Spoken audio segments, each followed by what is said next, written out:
For a long time, people were willing to believe this was all random, that events unfolded the way they did because of urgency, concern, or unfortunate timing. One thing led to another, paperwork moved quickly, decisions were made behind closed doors, and suddenly lives were altered. At first glance, it looked chaotic.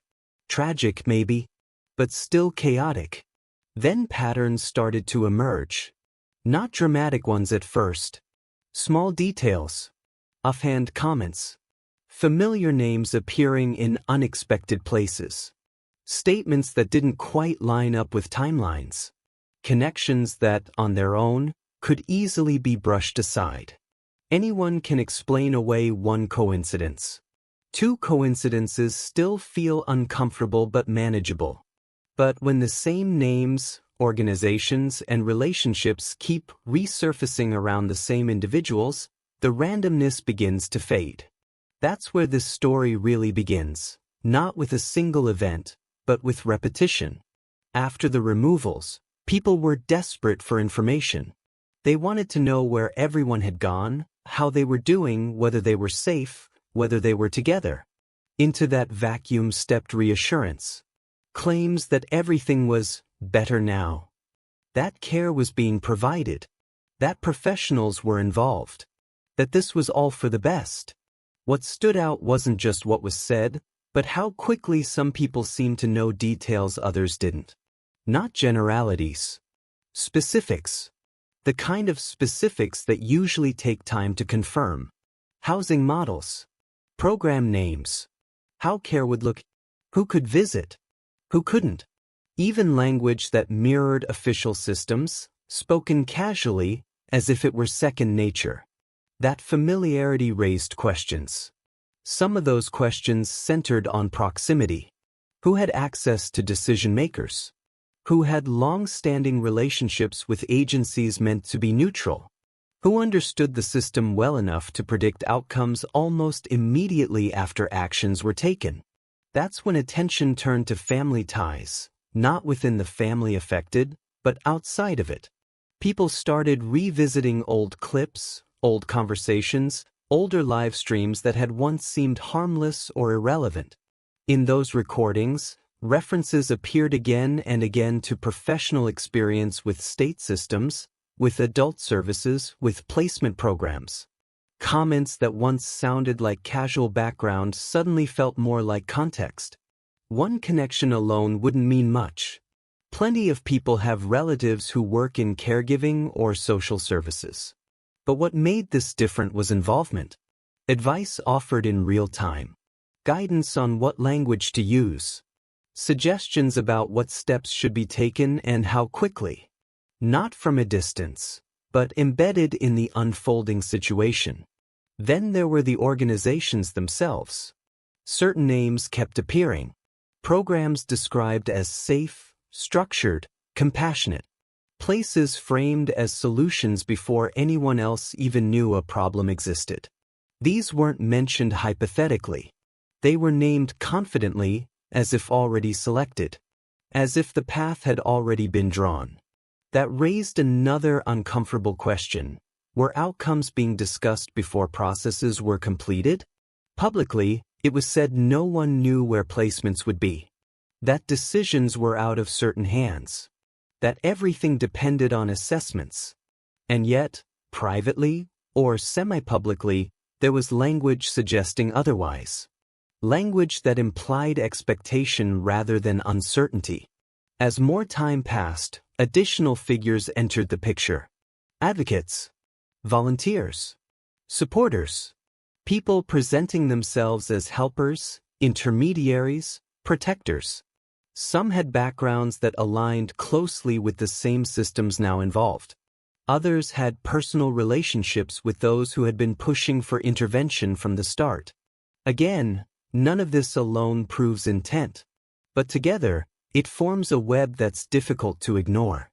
The moment that truly shifted perception for many came when someone was seen in public, alive, functioning, moving freely after weeks of silence. That sighting raised hope.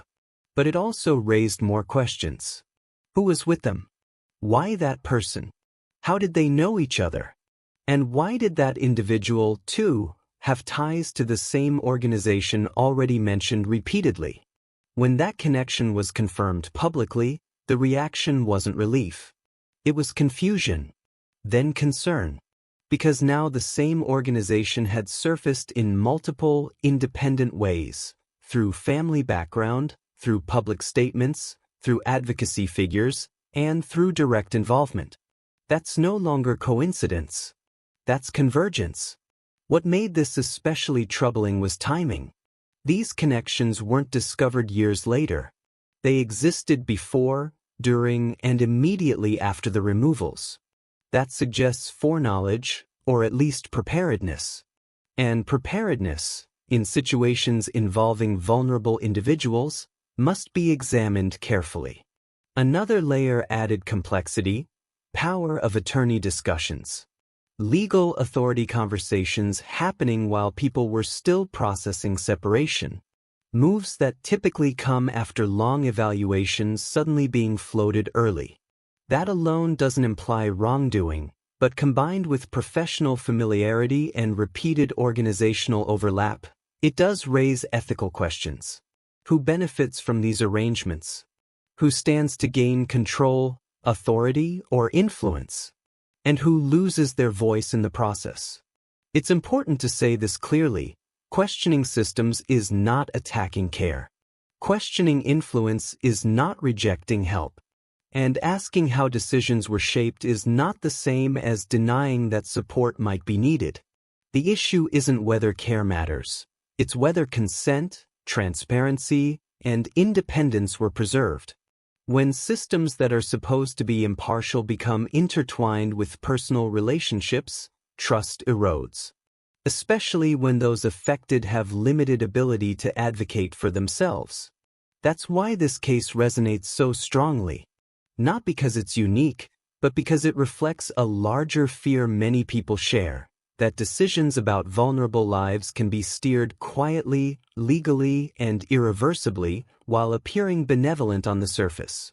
At this stage, no conclusions are being handed down. But questions must be asked.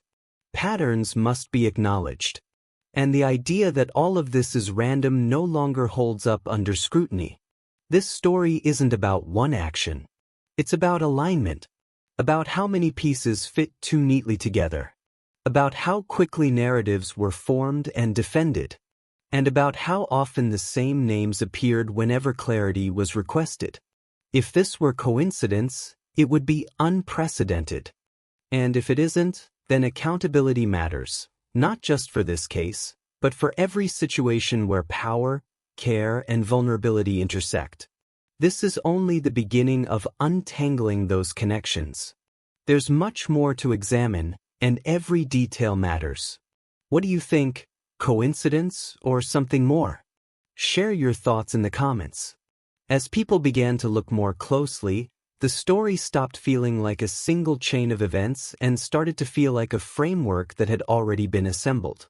Not built hastily in response to concern, but standing quietly in the background, ready to be used.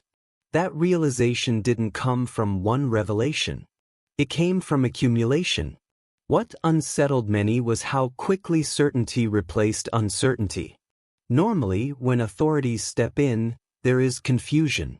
Even professionals hesitate to predict outcomes because so much depends on evaluations, timelines, and legal thresholds. Yet here, confidence appeared almost immediately. Statements about where people would end up, what kind of care they would receive, how their lives would look going forward, all delivered with an ease that suggested familiarity, not speculation. That familiarity didn't come from empathy alone. It came from experience. And experience changes everything. People who know systems from the inside don't talk the same way outsiders do. They don't say, maybe, as often. They don't frame things as possibilities. They speak in structures, in procedures, in models. They reference programs the way others reference neighborhoods. Casually, assuredly, as if those pathways are predictable because, to them, They are. That's when many started to realize this wasn't just concern driving action. It was knowledge.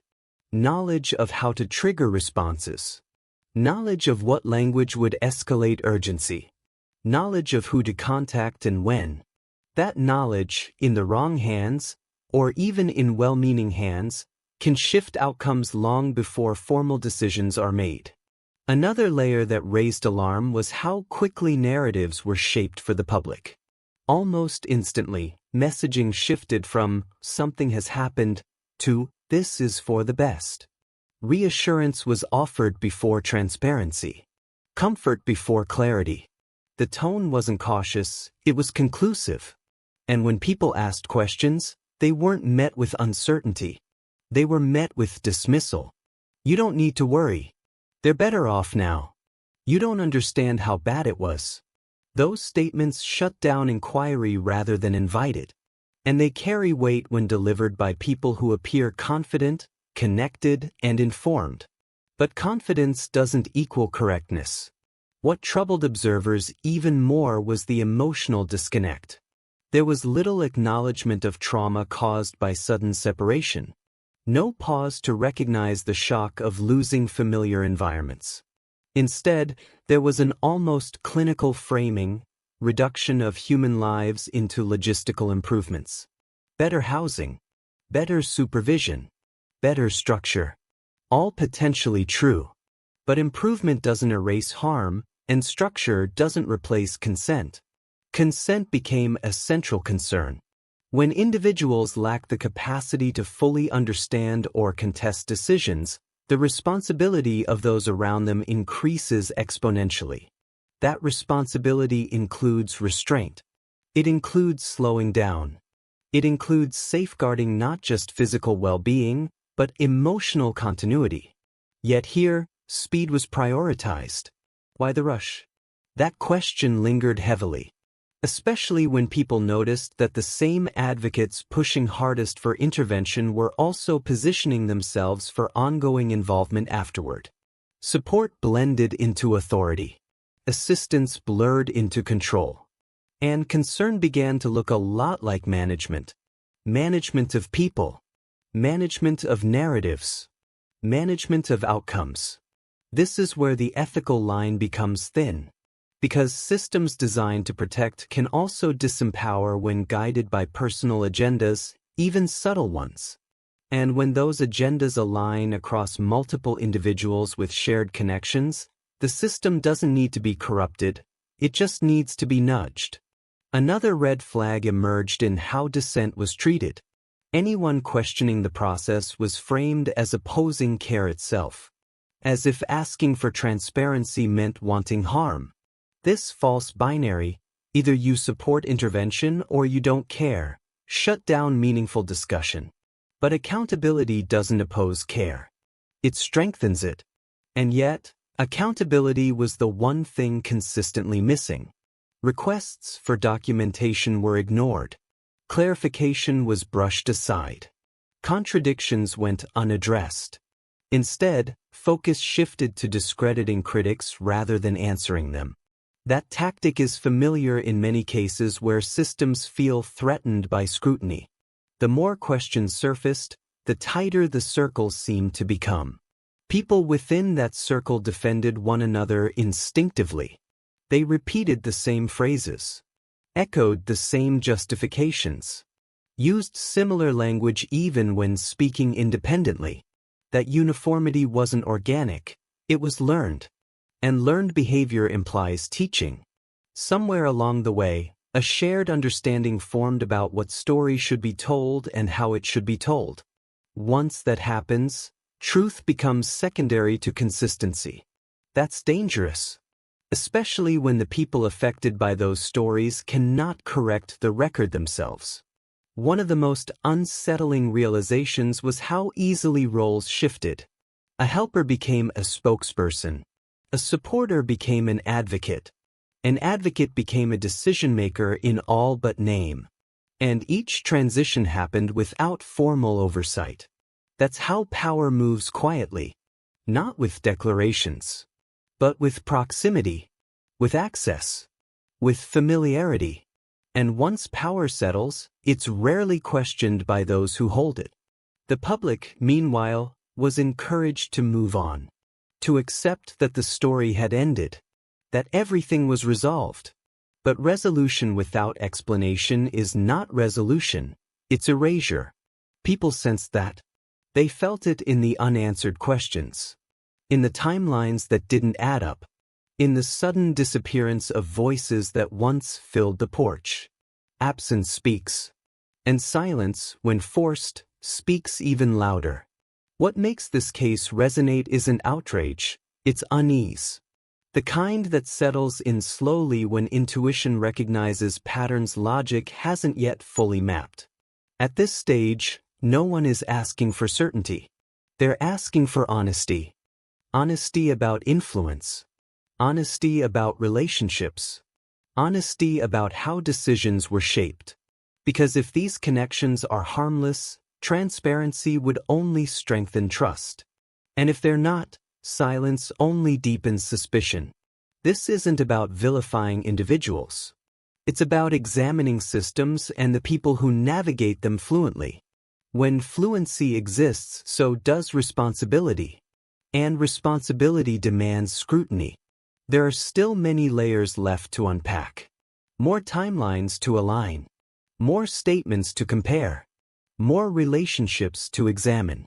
What's clear now is that the narrative of randomness no longer holds.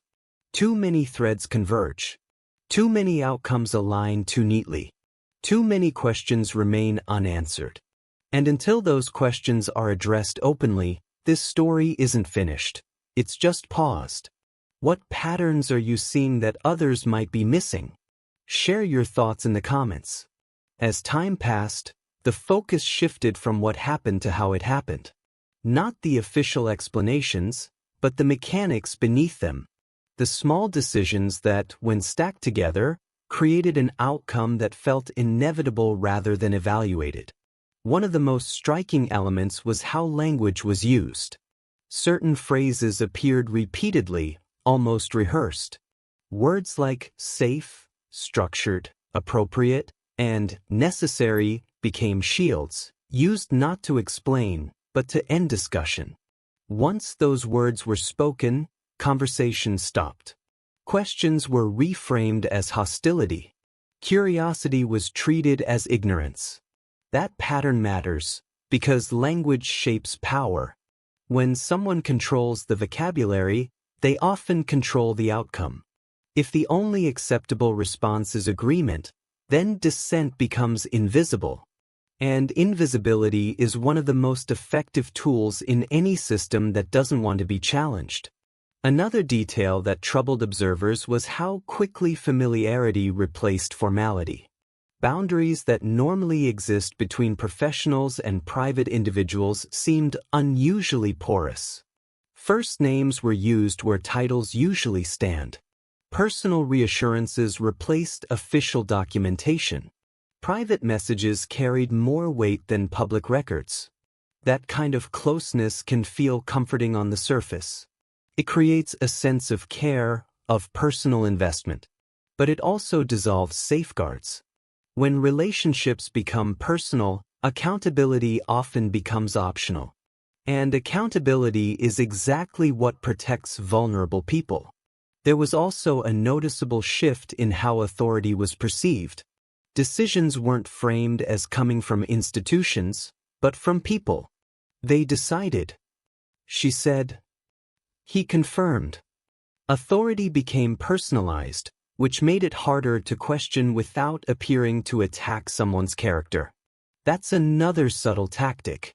When authority is institutional, it can be challenged. When it's personal, it becomes emotional. People hesitate. They soften their objections. They second-guess themselves. Meanwhile, decisions keep moving forward. What added to the unease was how often outcomes were predicted before processes concluded. Long before evaluations were complete, there was talk of permanence. Long before any review, there were statements about where people belonged. That kind of certainty usually comes from one of two places: evidence so overwhelming it removes doubt, or prior expectation. And the evidence, at least publicly, was never overwhelming, which leaves expectation. Expectation shaped by experience. Experience shaped by connection. This is where the web becomes visible. When individuals have spent years around systems, whether through work, family, or advocacy, they develop instincts about what those systems will do. They know which buttons matter and which don't. They know how to frame concerns in ways that trigger action. They know what to omit as much as what to include. That knowledge isn't inherently wrong. In many cases, it's what helps people navigate bureaucracy effectively. But when applied to other people's lives, especially people with limited agency, it becomes power. And power demands restraint. Yet restraint seemed absent. Instead, there was momentum. Once things started moving, they didn't slow down. Each step justified the next. Initial concern justified intervention. Intervention justified separation. Separation justified long-term placement. Long-term placement justified exclusion from decision-making. By the time anyone asked whether the first step was appropriate, the last step had already been taken. This cascading effect is common in institutional settings, but it's usually checked by oversight. Multiple independent reviews. Clear documentation. Opportunities for appeal. Here, those safeguards felt distant, if not entirely missing. Another troubling aspect was how selectively information flowed. Certain updates were shared enthusiastically, especially those that reinforced the idea that everything was working. Others, questions about contact, consent, emotional well-being, were met with silence. Not denial. Silence. Silence is powerful because it forces people to fill the gaps themselves. And when they do, they're often accused of speculating. But speculation thrives where transparency doesn't. What also stood out was the emotional tone of those defending the process. There was anger, not empathy. Defensiveness, not reassurance. Rather than explaining why concerns were unfounded, defenders attacked the motives of those raising them. That reaction suggests insecurity. People confident in their actions rarely fear scrutiny. They welcome it because it confirms their integrity. Resistance to scrutiny often signals that something doesn't hold up under closer examination. At the heart of this unease is a simple truth: care without consent is still control. Even when intentions are good. Even when outcomes appear improved. Human dignity doesn't come from cleaner rooms or scheduled meals alone. It comes from continuity, from choice, from being seen as a participant in one's own life, not a subject in someone else's plan. The speed with which familiarity, routine, and autonomy were removed cannot be ignored. Those things aren't luxuries, they're anchors. And when anchors are cut abruptly, people drift. Drift doesn't always look dramatic. Sometimes it looks quiet, withdrawn, compliant, which is why it's often mistaken for improvement. But compliance is not well-being. Another layer that continues to bother many is how future narratives are being shaped. There's already talk of before and after, of rescue and rehabilitation. Those narratives leave no room for complexity, no space for harm alongside help. They also preempt accountability. Because once a story becomes a success narrative, questioning it feels like sabotage. Yet real care can withstand questions. Real care invites them. The longer this case sits unresolved in the public consciousness, the more it reveals about how easily systems can be influenced by proximity rather than principle, by who knows whom rather than what is right. This isn't about proving malice. It's about recognizing imbalance. When too much influence flows in one direction, the people at the center lose their voice. And once that happens, even well-intentioned actions can become violations. There are still missing pieces. Still unanswered questions. Still inconsistencies that deserve explanation, not dismissal. What's becoming clearer, though, is that this story isn't about a single decision. It's about a network of decisions made easier by familiarity, accelerated by confidence, and protected by silence. And silence, especially when it follows upheaval, is rarely accidental. If this process was truly transparent, it wouldn't fear daylight. If it was truly ethical, it wouldn't resist review.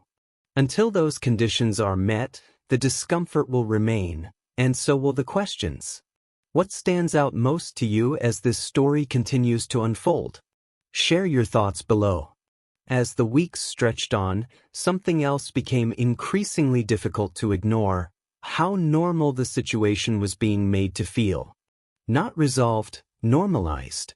The tone shifted from concern to acceptance, from urgency to routine. And that shift happened far too quickly for what was, by any reasonable measure, a life-altering rupture. This is often how uncomfortable outcomes settle in. Not through clarity, but through repetition. When people hear the same assurances over and over, "This is best, this is standard, this is how it works," those statements slowly replace the original shock. What once felt alarming begins to feel inevitable. And inevitability is one of the most powerful tools in shaping public perception. Another pattern emerged in how responsibility was diffused. No single person appeared to be in charge, yet many people were influential. Decisions were framed as collective, but accountability remained individual only when convenient. If something went well, it was proof the system worked. If something felt wrong, responsibility became vague. That ambiguity protects systems, not people. One of the most troubling aspects was how emotional bonds were reframed after the fact. Relationships that had existed for decades were suddenly described as insufficient. Familiar routines were labeled harmful.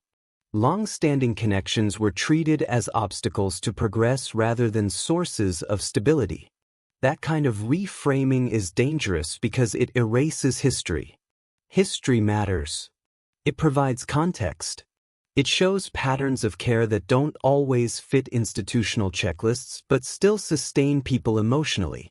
When history is dismissed, people become interchangeable units. Easier to relocate, easier to manage, easier to justify decisions about.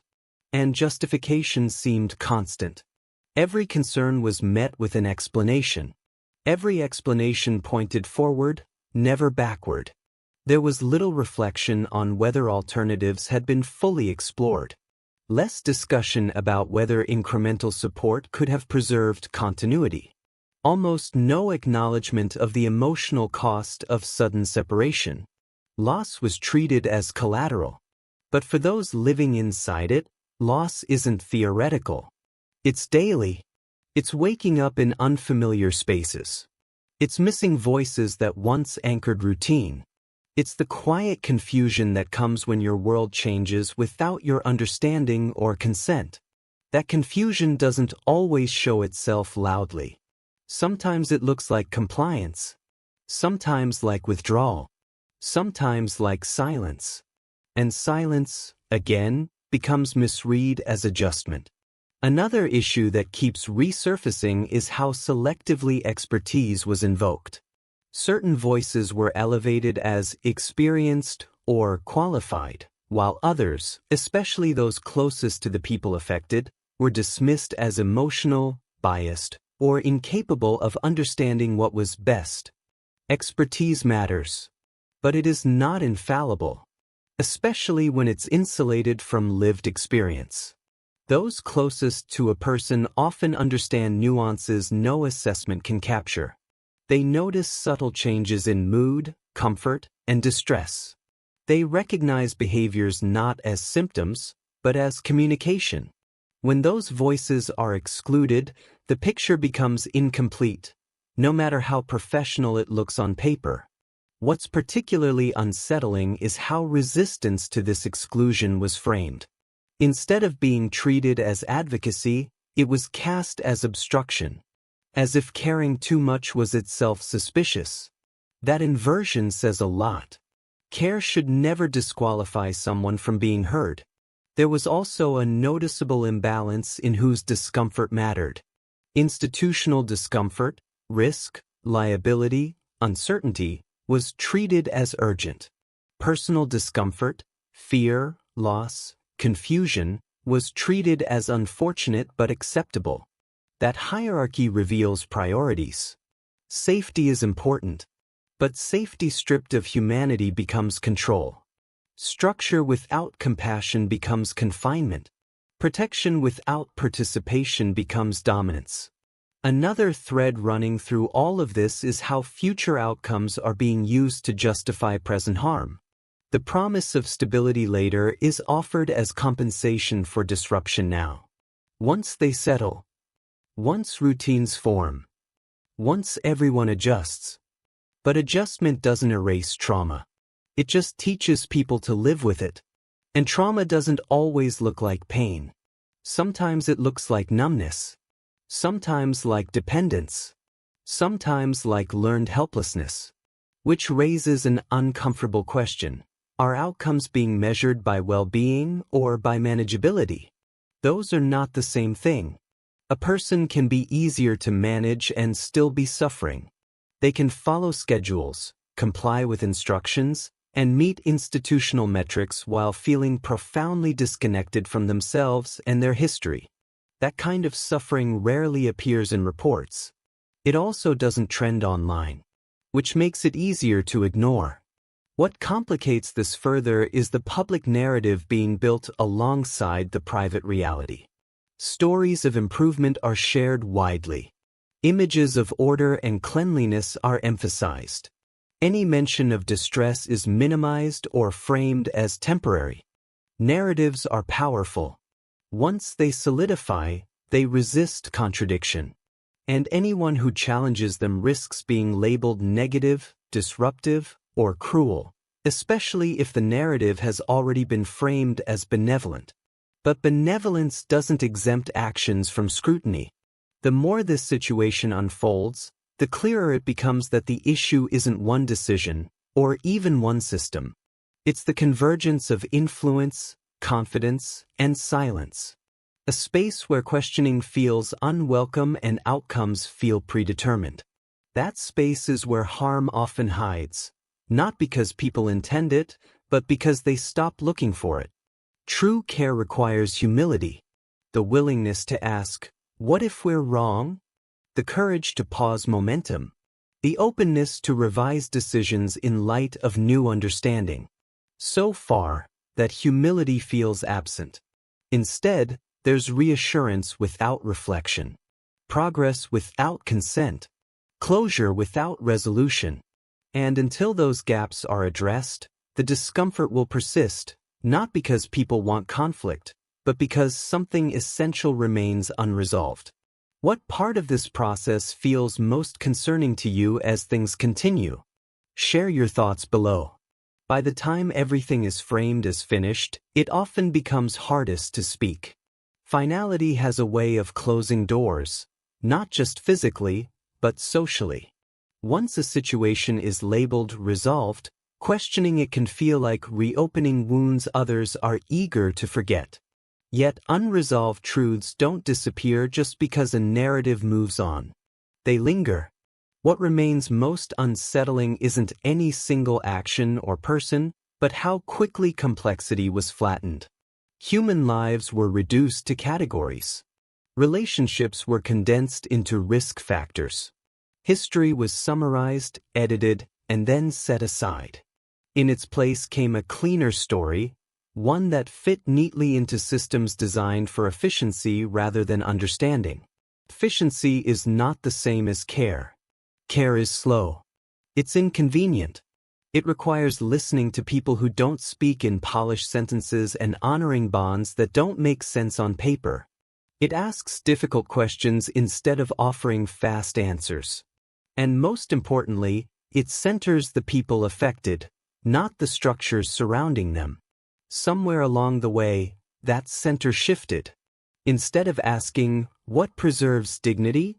The question became, what is easier to manage?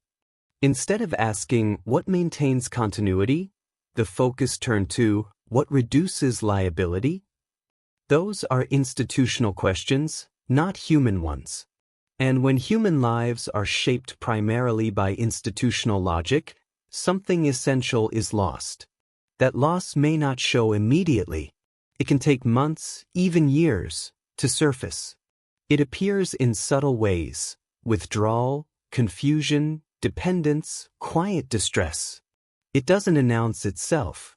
It doesn't always look dramatic, which makes it easier to dismiss, especially when the outside world is reassured everything is fine. Another truth worth sitting with is that good intentions don't cancel harm. People can believe they're helping and still cause damage. Systems can be designed to protect and still traumatize. None of that requires malice, only certainty. Certainty closes minds. And certainty was abundant here. There was confidence that this was the only viable path. Confidence that alternatives wouldn't work. Confidence that separation was necessary. Confidence that adaptation would follow. But confidence without accountability is dangerous. Accountability doesn't mean punishment. It means transparency. It means acknowledging trade-offs. It means admitting when decisions carry costs that cannot be neatly resolved.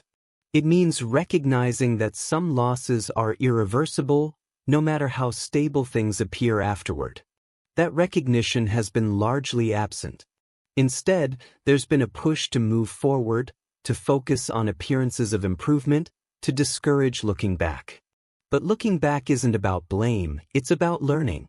It's about ensuring that people aren't treated as problems to be solved rather than lives to be supported. Support looks different when it's rooted in respect. Respect means involving people in decisions about their own lives to the greatest extent possible. It means honoring familiarity as a form of safety, not a threat. It means understanding that vulnerability does not erase personhood. When respect is missing, even well-funded care can feel like confinement. What's also striking is how those who continue to ask questions are portrayed. Concern is reframed as hostility. Doubt is treated as ignorance. Advocacy is cast as interference. These labels discourage dialogue and protect the status quo. But silence doesn't equal agreement. Many people are watching quietly, uneasy but unsure how to speak without being dismissed. Others feel something is wrong but can't articulate it because the official story leaves no room for discomfort.